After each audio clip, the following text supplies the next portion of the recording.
Dun, dun, dun, dun, dun, dun, dun. Is the audio okay?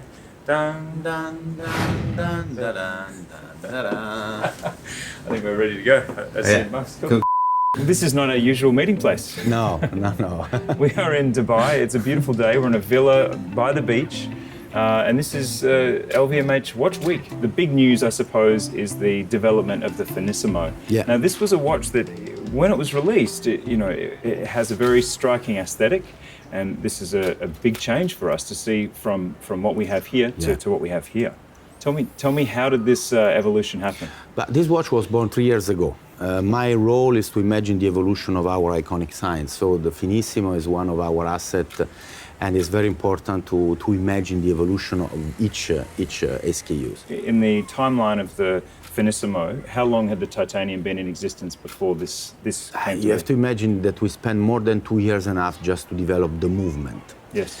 And the first Octo Finissimo was a manual winding tourbillon with the gold case, rose gold case. Yes. After the minute repeater, and it was completely changed our idea about Finissimo, because it was the first watch with this kind of finishing, with the gray titanium for case and the dial. And on the same time, it was 2017. Yes, exactly. On the same time, we developed the automatic one.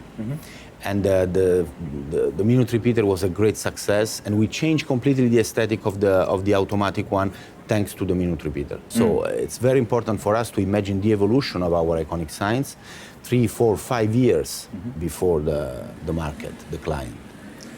Really, what this represents is it's a bit of a masterwork in finishing, because there is just so many finishes, and there's a real symphony of contrast. Yeah, exactly. What are the challenges in getting a watch like this to do this for us, to be playing with the light? On this watch, just on the case, we have more than 70 different facets.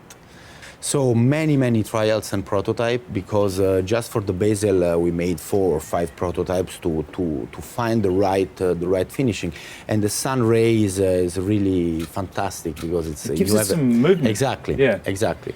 When you have the watch on the wrist, you see the light that turns around all the surfaces and describe the watch in a completely different way. How do you do it technically? Because these facets are so thin, and yet they each have a different finishing. The bezel was the worst, because we have a round shaped bezel with the sun ray, and the octagonal part of the bezel is completely polished. Polished, yeah, mirror polished. Yes, but you need to have a different surface, because otherwise, when you start to make the brush finishing or the polish finishing, if you don't have a sort of step, you go in the other surface. You burnish the other. Exactly, and it was really. So this is one piece of metal. Yeah. The round bezel looks applied, because it's a totally different. It's just one piece, and we increase the water resistance. Now is 100 meters. What does that mean for wearers? How does that change the proposition? It's more. The idea is to have a watch. It's ready for a more active life. So we increase the thickness of the crystal sapphire on the back. To have 100 meters in terms of water resistant, and we use a screw-in crown. So the crown, if you compare the crown with the first automatic one, the titanium one, the crown is slightly bigger. Yes. Yeah. What do you say to people that say this dilutes the purity of the Finissimo in that, with its matte appearance?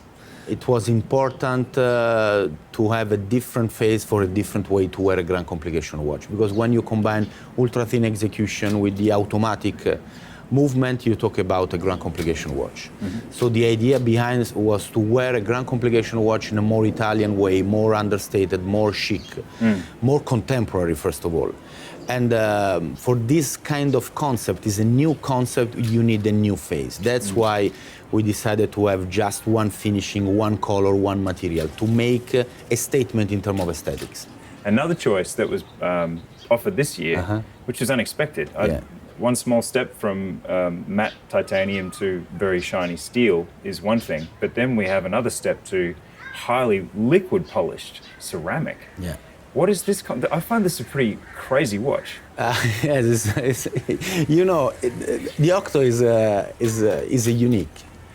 We changed the finishing, even with the same material, and the watch changed completely its face.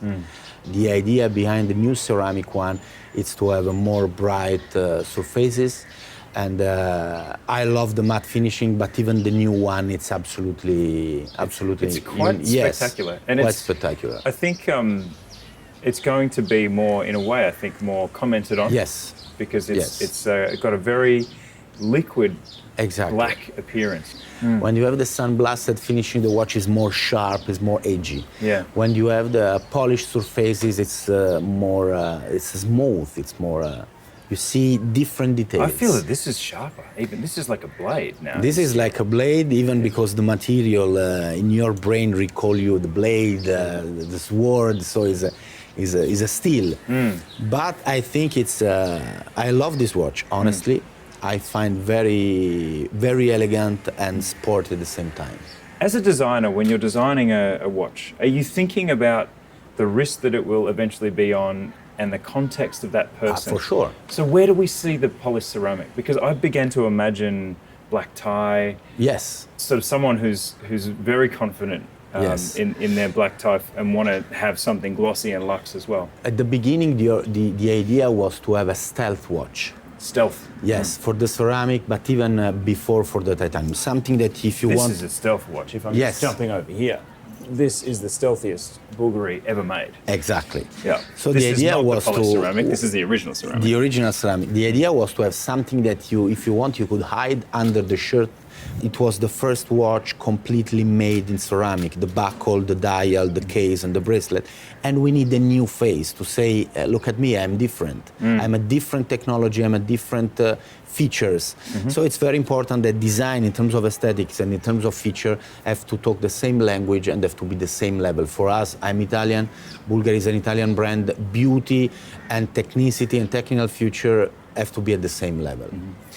But now the Octo is strong enough to impose his personality. We start to have a different suit, let me say. So the polished ceramic, it's more bright, it's more, it's a different kind of coolness. Yeah. For the tuxedo could be perfect, but even the steel one could be perfect for the tuxedo. That's true. Before we started filming, we were singing the theme song. From what? From Star Wars. From Star Wars. The way the light moves over Darth Vader's helmet. Exactly this was the idea. When the first time I saw the watch, I said, this is a Darth Vader watch because it's matte and polished. It looks like the helmet. So I'm not the only one? No, for sure. This was a real funny story because when we saw it, we started immediately to sing the song, the soundtrack. Right? Yes. We did not rehearse that, so that is purely spontaneous. And look, the last one I want to talk about is I'm just going to jump over here and grab it, is the rose gold, which is, I think to me this is the Bulgari elegant watch. Black dial, rose gold case, it's absolutely in our DNA.